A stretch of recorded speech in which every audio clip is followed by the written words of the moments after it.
This is the story of a world whose territories were drawn by the slave trade. A world where violence, subjugation, and profit imposed their roots. Slavery did not begin in the cotton fields.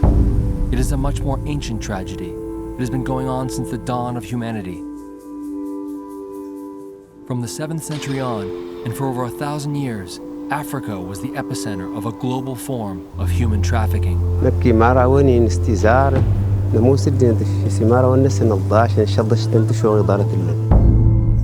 Nubian, Fulani, Mandinka, Songhai, Susu, Akan, Yoruba, Igbo, Congo, Yao, Somali. Over 20 million Africans were deported, sold, and reduced to slavery. This criminal system shaped our world and our history. So expansive was its reach that for a long time it has been impossible to fully explain its mechanics. Today, for the first time, we will journey back up the roots of the slave trade.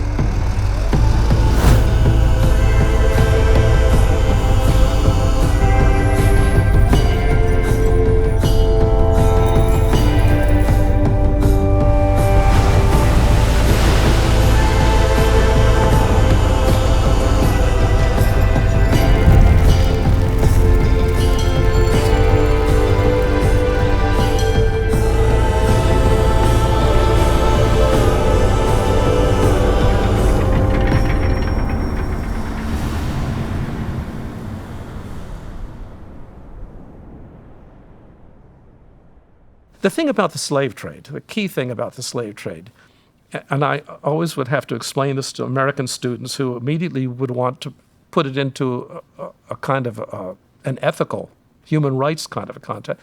You have to look at it in economic terms. And so if you're talking about a slave trade, you have to say, where's the demand? Where is there a demand for labor? And what is the nature of that demand for labor?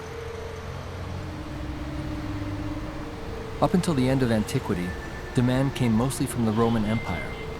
In 476, Rome collapsed under the pressure of barbarian invasions.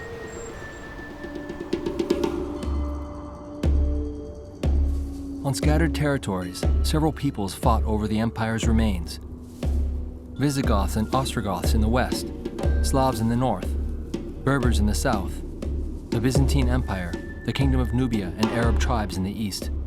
Just like Rome before them, these societies practiced slavery.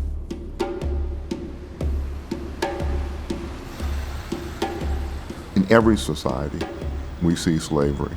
And it doesn't matter where they come from. They come from everywhere from the steppes of Central Asia to Russia, to all of Eastern Europe, all through the Slavic countries, which is where, of course, the word for slave in most of the European languages comes from. It comes from the word Slav. And those were people that, in some conceptions, were enslavable. Les esclaves étaient surtout des esclaves blancs. Le fait que les esclaves deviennent surtout noirs est relativement récent dans l'histoire. So how did we shift from a widespread cultural practice to an enormous slave trade, which progressively concentrated solely on the African continent?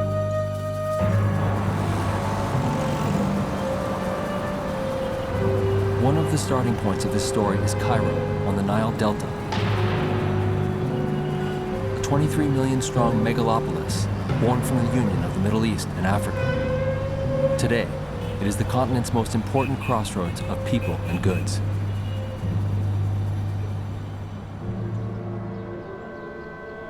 Away from the city center, the ruins of Fustat, the first Arab city in Egypt, are today neglected.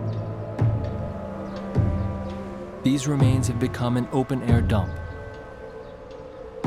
And yet, this is where the destinies of Africa, the Middle East, and the Mediterranean converged some 1,400 years ago. In 641, a game-changing event would occur. Their vast conquest movement underway, the Arab armies established a junction between Africa and the Middle East. This eruption of Arabs on Egyptian soil would disrupt the continent's entire economy and intensify the demand for slaves.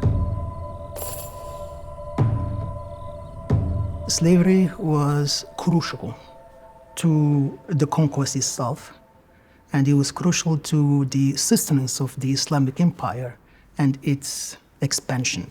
From the conquest itself, captives were turned into slaves, and those slaves were recruited in the army that conquered, basically, the world at that time. C'est avant tout, justement, un commerce et des enjeux économiques et politiques. C'est-à-dire que les esclaves étaient l'énergie essentielle. À cette époque-là, il n'y avait pas de pétrole. Donc c'était en effet la force motrice de ces empires qui se mettaient en place.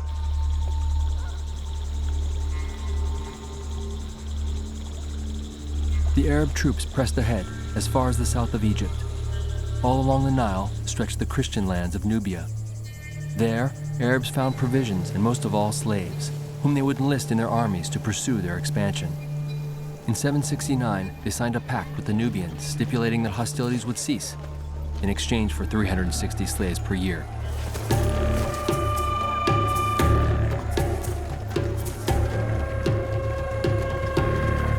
People of Nubia, you shall be safe under the protection of God. We commit not to attack you, nor to set off any war against you, nor to raid your country, as long as you respect the conditions we established. Each year you shall deliver 360 slaves of both sexes, picked among the best of your country. You shall give them to the governor of Aswan.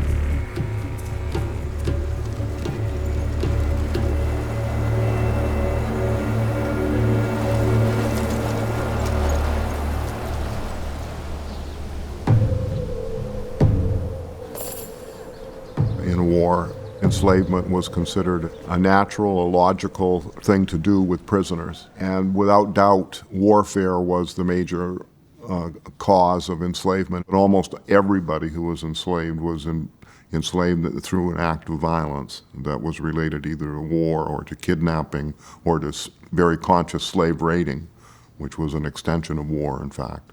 Donc au départ, on ne pouvait pas parler de traite. C'était des butins de guerre. The conquest was swift and massive. In less than a century, the Arabs had occupied the Mediterranean southern shore. A border was taking shape, separating the Muslim world from the land of the infidels.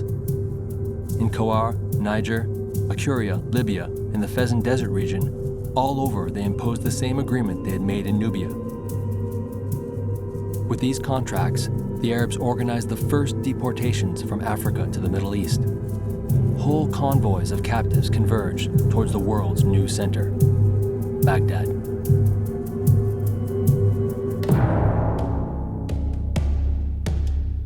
The illuminations of the Maqamat, short tales taken from Arabic literature, show how these first African slaves intermingled with the rest of Muslim society. In the 9th century, the empire reached its zenith. Baghdad was the capital of wealth, knowledge, and pleasure. A city that gathered together slaves coming from the Caucasus, the Balkans, and Africa. It was where one could meet the other, the stranger, the pagan whose culture was so different from the Arabs. In the Caliph's court, the poet Nusaib ibn Rabah, the son of a black female captive, bore witness to the contempt with which slaves were treated.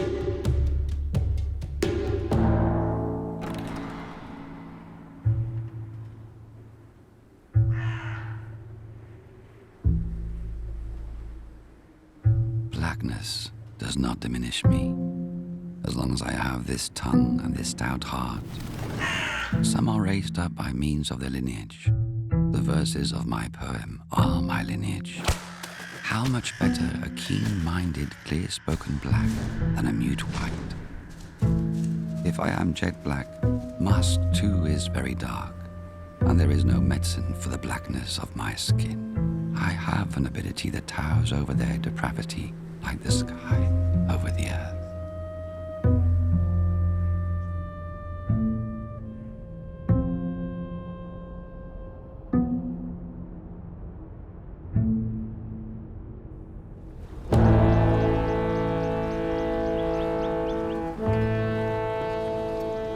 After 2 centuries of military conquest, the demand for slaves evolved. In the 9th century, the Abbasid dynasty launched into a monumental project to transform the swamps around Basra into luxuriant orchards. Baghdad no longer needed soldiers, but workers to cultivate the Iraqi soil. To do so, the empire brought in thousands of slaves. Il y avait sur certains chantiers entre 500 et 5000 ouvriers. Et il fallait aussi un roulement important parce que dans ces conditions-là, les esclaves donc, pouvaient avoir d'espérance de vie au-delà donc, de 10-15 ans de travail. It required a lot of hard labor to remove the salt in order to get to the soil, as well as then to irrigate. For this one, they needed large-scale labor. And they began to import slaves from all over. Où les arabo-musulmans vont-ils chercher des esclaves? Par principe, ils vont chercher des esclaves non musulmans, donc d'une autre culture, donc au-delà de l'Empire. L'esclave n'était pas différencié par sa couleur, ça ne comptait pas, l'esclave était différencié par sa culture, il n'avait pas la culture du dominant. In the 9th century, Arabs extended their trade networks further and further, from the entire Mediterranean to the Caucasus, Turkey, the Balkans, Russia. From the Horn of Africa, entire boatlands of Ethiopian and Nubian captives were sailed up the Nile. Even further out, from the high plateaus of Somalia and Tanzania, waves of slaves called Zanj poured into Mesopotamia via the Indian Ocean. Zanj appears to be a Persian word, zang, and it meant black. And when slaves began to be brought in large numbers to what is now Iraq, there were proportionately so many who were from this part of the coast that Zanj began to be used as a name to mean slaves in general. Little by little, the number of slaves grew so high that rebellions broke out along the banks of the Euphrates and Tigris. In 869, the Zanj took up arms and raised an army of tens of thousands of men. Heading these slave battalions was Ali Muhammad, a former high dignitary of the Abbasid Caliphate. What we know about that revolt is that many of the participants, perhaps most of them, were not actually African or weren't Zanj. There were some Nubians.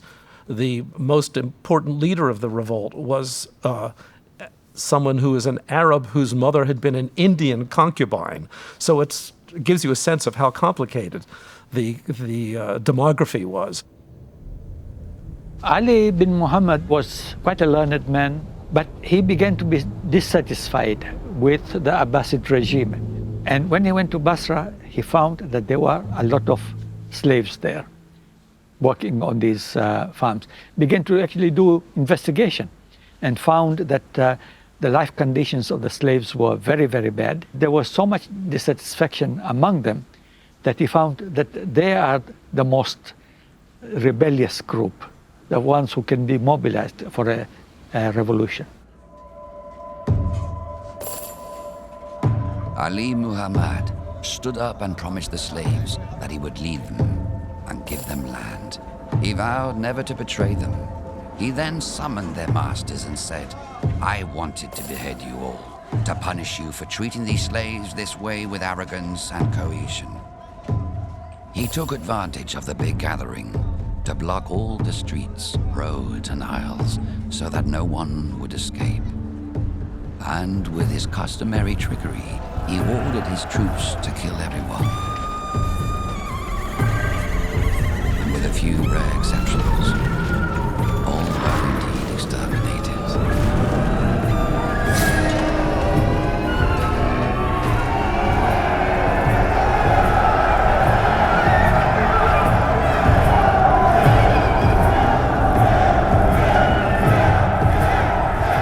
This slave rebellion nearly succeeded, and it ruled a large part of the kingdom for 14 years and nearly overthrew the dynasty. It frightened the regime that such concentration of slave labor was dangerous politically for the state and even for the society, because it was not only the state that was being overthrown, the whole society was being turned upside down. There's kind of a shutdown because it was that slave revolt, which lasted for about over a decade, was so disruptive. It seems to have been one of the contributing factors to a kind of a shrinking of trading in the Western Indian Ocean. The regime's armies deployed all their strength to repress the rebellion. Between 500,000 and 1 million slaves were massacred in the Mesopotamian plains. The Zanj Revolt ended in a bloodbath. Despite its failure, this uprising precipitated the decline of Baghdad in favor of another city, Cairo, the empire's new capital. In the 10th century, Cairo housed the Mediterranean's greatest market, far ahead of Venice, Genoa, and Constantinople. The empire's center of gravity shifted towards Africa. This new geopolitical situation had powerful consequences. From then on, the slavery routes redeployed towards inland Africa. Customs changed. Even the slaves' position in society was transformed. Cairo was a very big city, one of the biggest cities at the time. And therefore there was a very large population and a large demand for domestic labor, because domestic slaves, there are few in every house. They don't get to unite, to interact with each other and form a big rebellion. So they cannot rebel as much. Slaves in Egypt reflected the wealth of Cairo. And so we find slaves in all levels of society. We find slaves as concubines to the caliphs, right? As elite courtesans and entertainers. But probably the largest number of slaves were in the domestic sphere. So these were household slaves. And people would purchase slaves, of course, to perform labor, but also because those slaves had a symbolic value, right? That those slaves reflected an owner's social status and increased their own prestige in their various communities.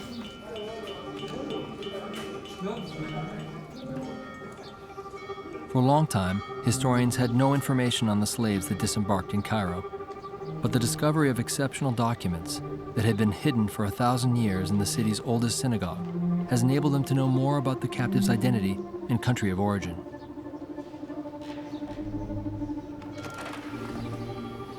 For almost a millennium, the Jews of this synagogue deposited documents, worn out manuscripts into a large chamber, ostensibly with the ultimate intention to bury these documents in a ritual way, because those documents might have the name of God written on them, and so they weren't to be disposed of casually.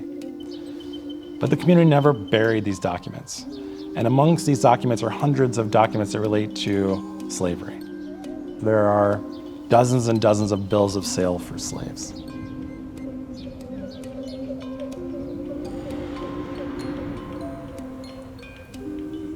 $11.90, Act of Sale of Wafa.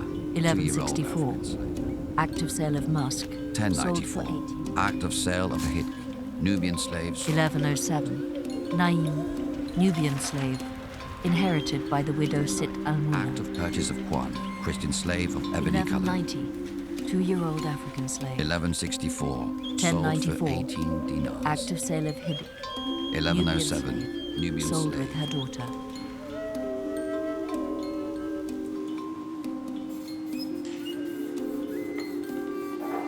Stored at the University of Cambridge, the Geniza documents reveal how moving the empire's capital to Cairo upset trade channels.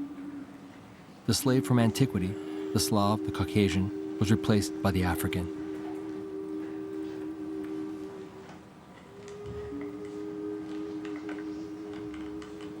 I found that roughly 52% of slaves, especially domestic slaves in Egypt, were from Black Africa between the late 10th and the 13th century. The trap began to close on Africa. Nubians, Ethiopians, and Sudanese from then on made up the majority of slave contingents sold in Cairo. Here at the El Moise Street Market, most were women, black women who were exhibited as trophies. Destined to satisfy all of the master's desires, their prices varied in function of their age and beauty.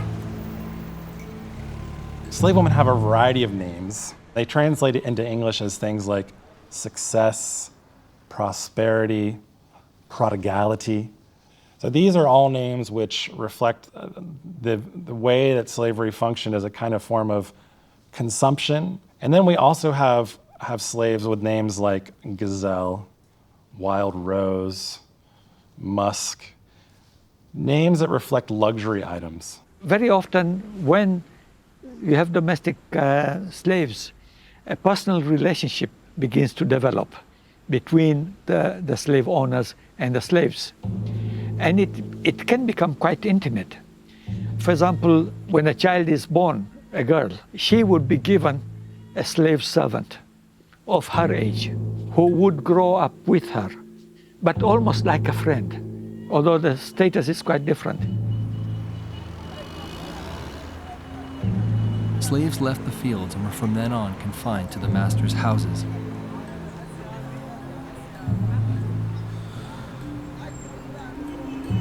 In a manual published in the 9th century, the Iraqi doctor Ibn Butlan gave advice on how to choose these luxury items.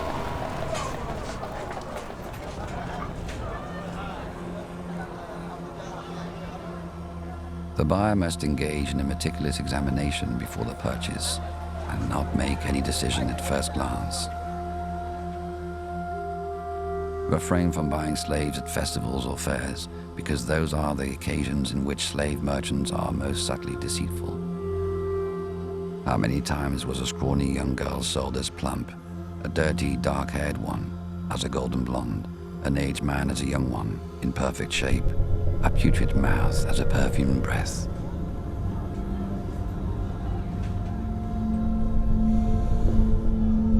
Advice on what one should do before employing it. Your slave's character will be determined by the way you treat it when it enters your household. If you embolden it, it will become daring. If you tame it, it will be obedient. If it associates with bad slaves or other bad people, it will be bad.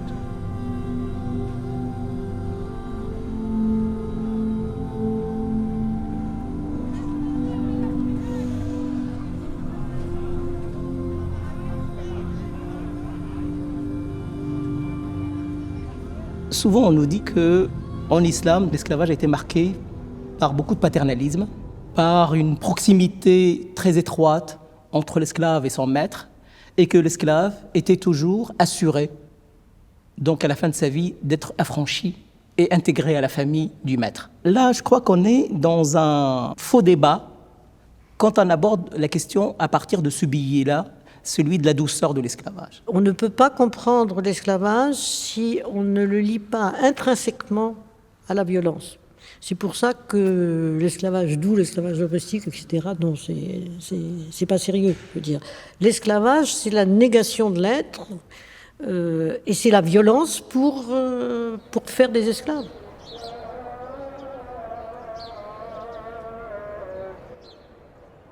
As the empire expanded, more and more slaves adopted their master's religion. Since Islam forbade slavery between Muslims, the newly converted thought they could escape the violence of these domineering relations. With these conversions, the Arabs faced a contradiction. On one hand, they had to enfranchise these new Muslims. On the other hand, they could not give up their slaves. Thinking from the Islamic perspective, it's only through unbelief that you get slaves. That's the legal, principle. Basically, the frontiers of Islam is considering the people they are unbelievers. That's the legitimate area where slaves can be produced. The more the converts, the more the Arabs needed to find new supply zones. Conversion created demand. Having become Muslims, certain groups such as the Berbers sided with the Arabs and helped them find captives beyond the empire's boundaries. The Berbers themselves were enslaved by the Arabs. Although they converted to Islam, they were treated as inferior and vassals. The role of the Berbers in the trans-Saharan trade, it's fundamental. The first knowledge we have, it's from the Arabic sources that talk about Berbers having established the Saharan network with sub-Saharan Africans. What we know is that the use of the camel helped basically increase the trade. And that knowledge was transmitted to the Arabs.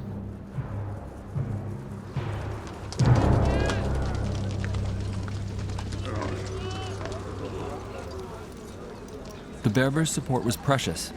They mastered desert survival techniques, beginning with camels, the only mounts capable of dispensing with water for weeks.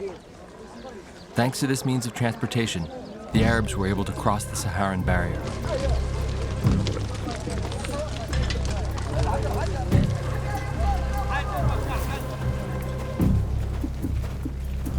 Huge deserts used to be crossed. That's where the route from Egypt to Ghana passed. But perpetual winds fell down on caravans and isolated groups. More than one caravan perished there. More than one isolated group died there.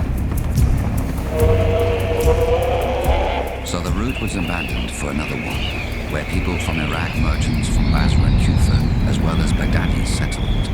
With their sons, they dedicated themselves to constant trade, with continuous streams of caravans.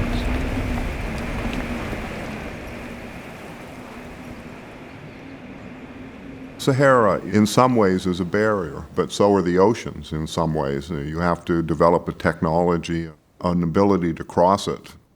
It was only a barrier in the sense that political issues affected movement of people.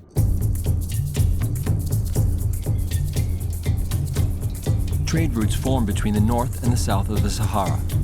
To connect both ends of the desert, merchants had to follow the caravan route, ride along Berber territory, and pass through the Siwa oasis, Ghadames, Regan, Sijil Masa, before arriving in Timbuktu, the desert's last stop and the gateway to the Mali Empire.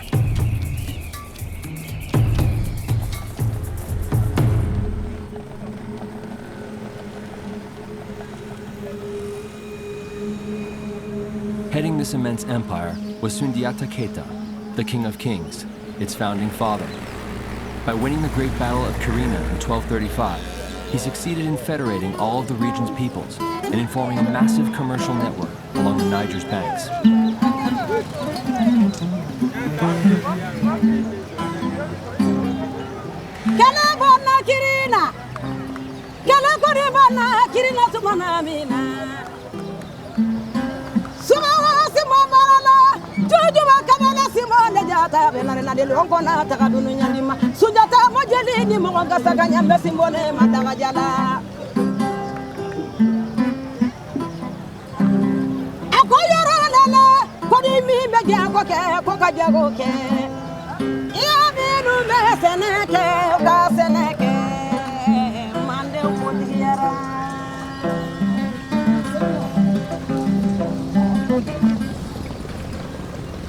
Arabs and Berbers established a trading post in Timbuktu. There, they maintained trade relations with this centralized empire, bartering salt, fabric, jewelry, and Mediterranean dates for ivory, copper, slaves, and most of all, gold. Sundiata a réorganisé ce commerce, a tenté de réorganiser ce commerce interrégional, justement en sauvegardant les intérêts de son empire. Je pense que l'organisation du commerce régional et interrégional a été l'un des actes forts que Sundiata Keita a accompli. Et je crois qu'il est même au fondement de l'Empire du Mali.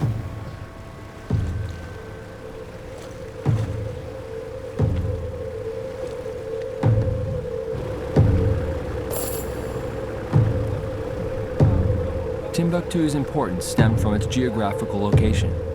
On the banks of the Niger River, its harbor was where luggage and goods from the north were transferred.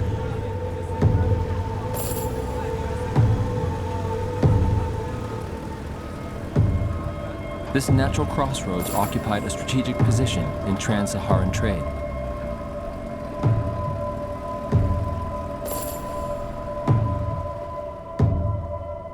The Mali Empire, with whom the Berbers traded, abounded with wealth.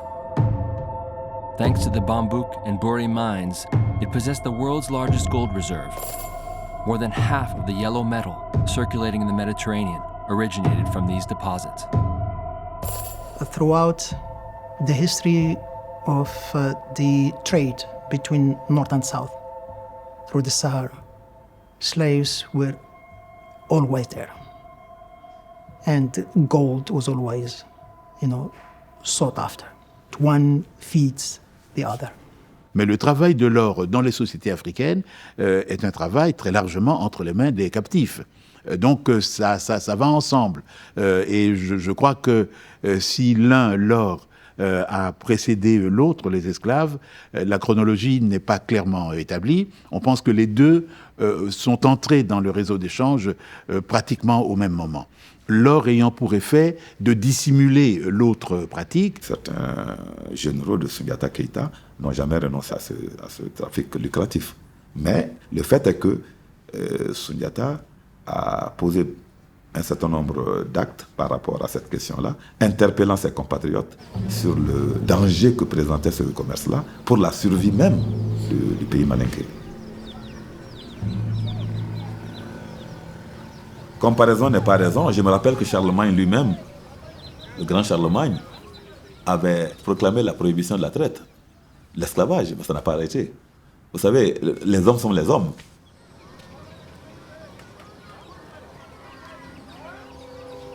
Oral tradition credits Sundiata Keita as the founder of Malian identity and the symbol of the country's prosperity. For a century, the Mali Empire reigned over all of Western Africa, leaving behind the desert's greatest library.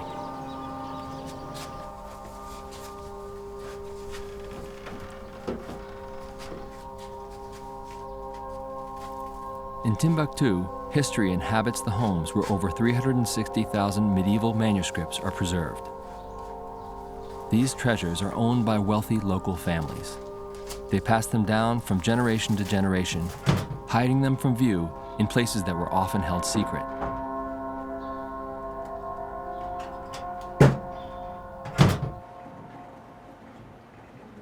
Threatened with destruction, tens of thousands of manuscripts are now being restored.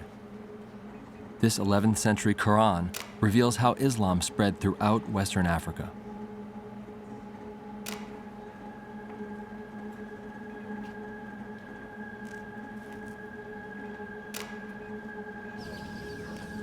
Thanks to merchant contacts between Arab Berbers and African elites, Muslim culture gradually spread among inhabitants of the Sahel zone, to the point where Sundiata Keita imposed Islam as the official religion of the Mali Empire.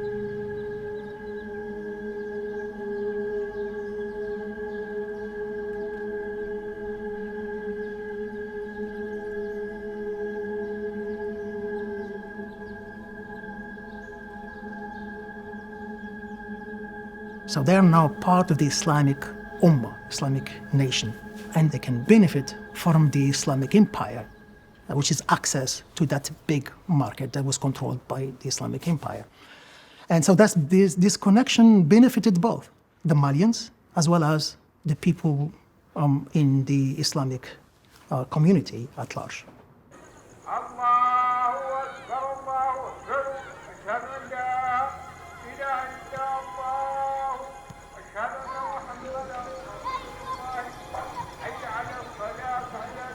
The conversion of Sahel populations pushed merchants and warriors to seize slaves even further away. The slave trade expanded south of the Mali Empire to animist populations, whom the Arab geographer al-Dimashqi relegated to the fringes of humanity.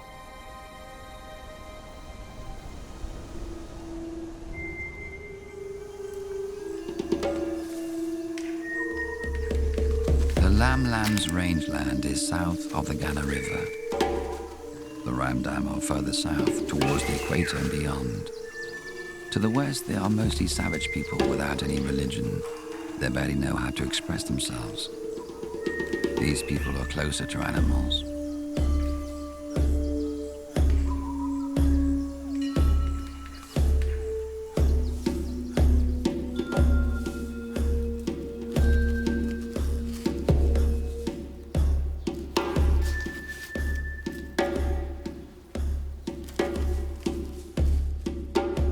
Tous les auteurs arabes à peu près depuis Al-Bakri, Al-Idrissi et les autres parlent de lam-lam, alors c'est souvent dam-dam, nyam-nyam même quelquefois. Ils les décrivent d'abord comme des, j'hésite à dire des hommes, parce que tels qu'ils les décrivent, ils sont à la limite de l'humanité. C'est des anthropophages, ils sont absolument en dehors du monde civilisé. Alors les lam-lam seraient à la limite les derniers des Noirs. Et à la limite, est-ce qu'ils sont même des hommes? Est-ce que ça va très loin, hein, la description des lam-lam. C'est vraiment des gens qui ne fonctionnent pas comme... voilà. Donc par conséquent, les réduire en esclavage posait moins de problèmes du point de vue de la théologie, du point de vue moral. Pour mettre en esclavage un individu, un des phénomènes importants, c'est de le construire comme autre, de construire une altérité. Et sous ce rapport, les sociétés humaines disposent d'un registre assez large. On peut utiliser la différence de couleur de peau, la différence de religion. Et dans la traite trans-saharienne, on va combiner les deux.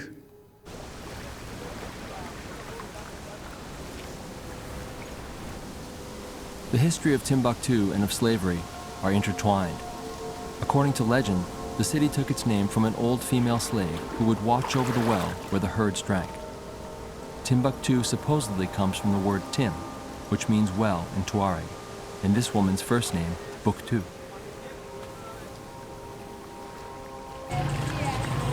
Today, northern Mali remains a caste-based society. In Timbuktu, ancestry determines rank. Whether one is free or captive depends on one's name and lineage. At the top of the social ladder are the light-skinned Tuaregs, former warriors who have always owned land and weapons. At the very bottom are the Belas, descendants of slaves who have nothing apart from physical strength to rely on for survival. Many still cultivate their former masters' fields. All of them know the family relationships that connect them to their slave origins. نغنك بسنين الحرق الجمعات يمددغن توسي تمددغن هيلن نبكي مارا وين استزارت نموس الدين تشي مارا ونس نضاش ان شاء الله تنتشو إدارة اللون كلات اللباني هنيني أباني ميشوغن مش ماشلي وحسن يضين بس كي هنين هي ورتي الله هرت هنين أبانا سنتنا سنت ماضين ناقنتي مش مطلع صورتي جنغل ميشوغن هنين.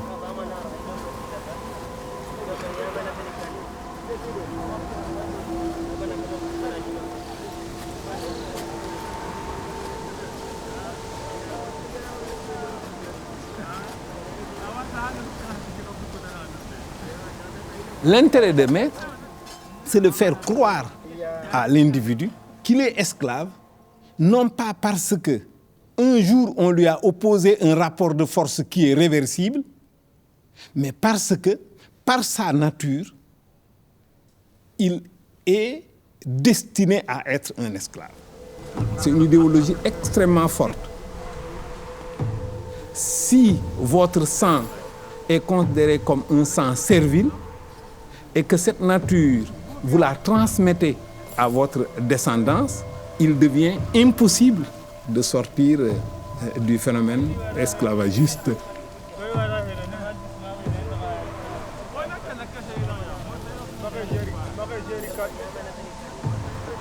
As the slave trade developed, certain peoples were forever reduced to slave status. They internalized their condition and ended up viewing their situation as inevitable. By creating whole lineages of slaves, the trans-Saharan slave trade successfully produced slaves without resorting to physical violence. Throughout the 13th century, more than 1,000 slaves left the Mali Empire every year. They were joined by contingents from Kanem-Bornu, Ethiopia, and Nubia. At each stop, the oases transformed into slave markets. To reach Cairo, the journey lasted more than 6 months.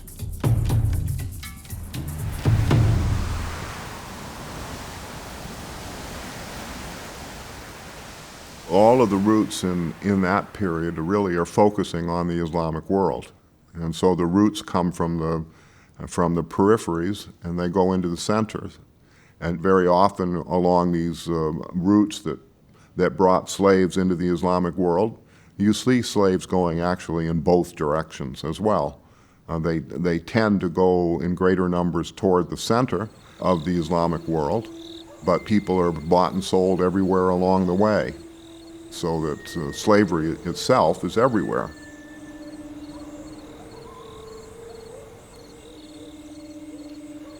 On n'a pas de chiffres précis parce qu'il n'y a pas eu de statistiques ni de travaux systématiques sur cette question-là, mais il semblerait qu'il y a beaucoup plus de morts et de pertes d'hommes pour la traversée du désert que pour la traversée de la mer. Certaines hypothèses, donc, en effet, avancent le chiffre de 30% donc, du contingent d'esclaves donc, transportés qui parfois n'arrivent pas donc,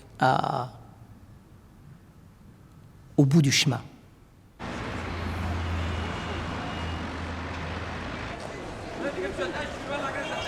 The Athar al-Nabi market in Cairo. It was at this fruit market, built along the Nile, that ships used to unload their goods.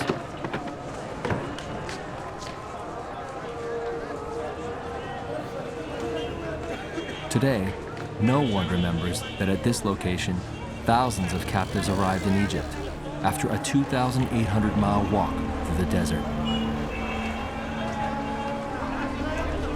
Toute cette longue vie de l'esclavage et de la mémoire de l'esclavage pose problème aujourd'hui parce qu'elle n'a jamais été abordée par les historiens. Donc on est face à une méprise et à une ignorance de l'histoire de nos propres pays et on a l'impression que cette présence noire dérange. Par exemple, en Afrique du Nord, on l'appelle l'Afrique du Nord, mais on ne l'appelle pas l'Afrique. On est persuadé qu'il s'agit d'une Afrique blanche, totalement blanche, et que les Noirs Tunisiens, Algériens et Marocains ne sont que des étrangers, même installés depuis plusieurs siècles dans ce pays. Et on a en Tunisie, par exemple, des proverbes terribles du genre que Dieu ne noircisse pas nos matrices.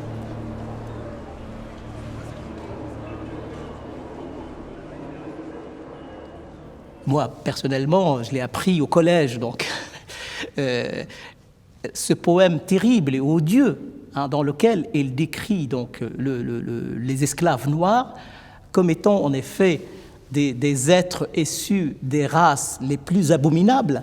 لا تشتري العبد إلا والعصا معه إن العبيد لأجناس مناكيد من علم الأسود المخسي مكرمة أهله السود أم أذنه وهو في يد النخاس دامية. Donc voilà, ça m'a marqué toute ma vie. The year 1324, the new Malian emperor, Mansa Musa, Sundiata Keita's grandnephew, undertook a pilgrimage to Mecca through Egypt. He followed the caravan routes all the way up to Cairo. This journey marked the completion of a long process, the establishment of a massive commercial exchange zone between Timbuktu and Cairo. For the first time, the powerful from the south met the powerful from the north. The Egyptian historian Ahmad al-Makrizi narrated Mansa Musa's thundering arrival in Cairo.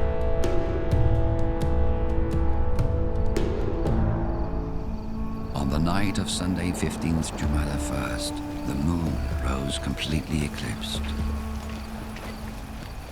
Then came Mansa Musa, king of Takur, to make the pilgrimage. He stayed for 3 days at the feet of the pyramids as a guest.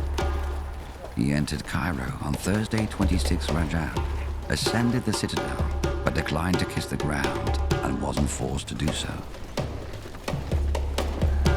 However, he was not allowed to sit in the presence of the Sultan. The Sultan commanded that he be equipped for the pilgrimage. Mansa Musa was accommodated and spent so much gold for what he desired, slave girls, garments, that the rate of the dinar fell by 6 dirhams. Nobody has actually before or after done any trip like that on that scale and with that kind of visibility and that amount of gold. We have documents that they say that he took with him about 12,000 slaves just for his personal service and 80 loads of gold, and every load weighs like 3 quintars, which is basically a lot of gold. Mansa Musa's voyage marked a turning point in history. word of the mercantile power of the Mali Empire traveled back to the Europeans through the Mediterranean. This map, the Catalan Atlas, published in 1375, is the first representation of the world in its entirety. It shows the seas, the rivers, and the deserts of Africa. Here we see a camel mounted by a Berber, and another one whipped by a black man, following him on foot. In the east, adjoining the Nile and the Red Sea, is the Sultan of Cairo. At the bottom of the parchment, within the confines of known lands, Mansa Musa is seated in the place of honor, holding all of the gold in the world in his hands. Cet atlas nous remet dans un contexte médiéval qui est celui des grands empires africains. On a tendance à oublier que l'espace de production de richesse, c'est l'Afrique à ce moment-là. Et donc cette carte, l'atlas catalan, elle cartographie alors cette puissance marchande dont la richesse était parvenue aux oreilles des Européens.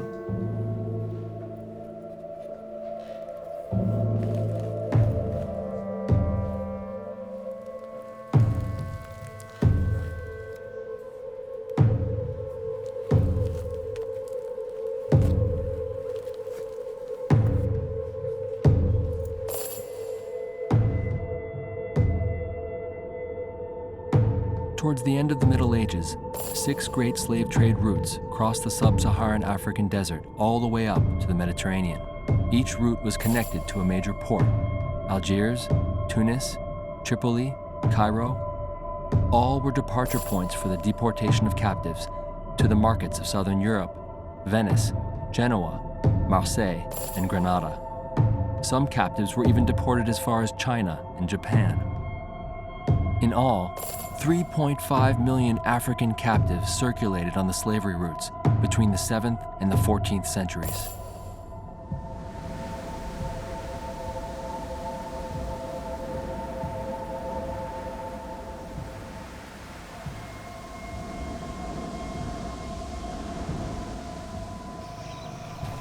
The impact of the trans-Saharan slave trade left deep marks. 2 million Bellas of slave descent live today in Mali, Mauritania, Niger, and Libya. The war that rages in the Sahel enabled the light-skinned Tuaregs to reassert their authority over the Bellas. Many had to flee towards Bamako. Among them, Intama and his wife Aishatu have tried to free themselves from their slave condition. Today, they hide in the suburbs of the capital. وصلنا دبان سينا رتانس كل ماوية إيه تنبوس هكية سيسمن السعد دون نعال باسن ديرك كسان دين تسنا تانا يعدين وانا ديرك كسان دين ما براياني نيا هانا وين دي شقاغاني نيا هانا وين انتند كواس أقيم عدين دا قال تمزقايو تا قال عدين إنه سوالي من الله وراء التيد من اسمك هرد كل سرحانا هيتبين هيتبين إنك هي كم هكين دغابين غازرف ميغا رزيق ميغا رطير ورتلا قروا تسنا طاسا قروا تلا دخلانا قروا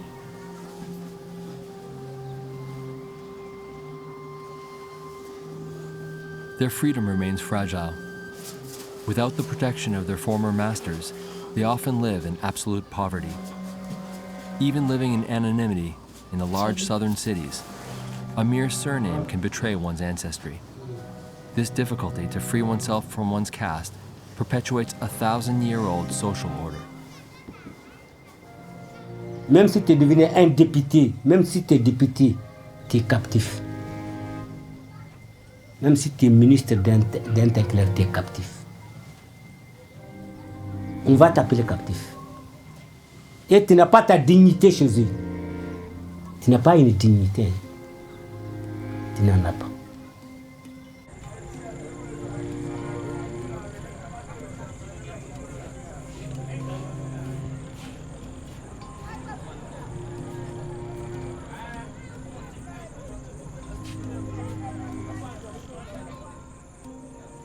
Time redrew the frontiers of states.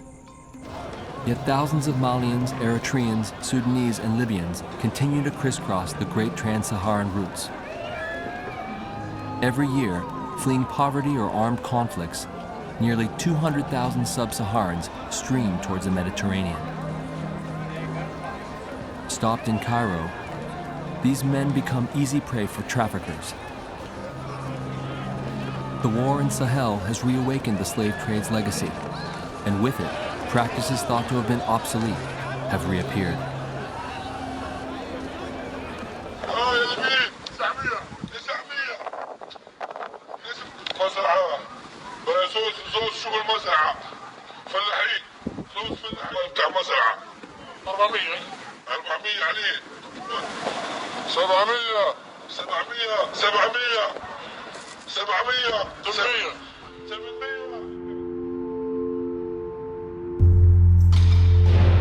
The history of slavery is a tragedy that keeps on repeating itself.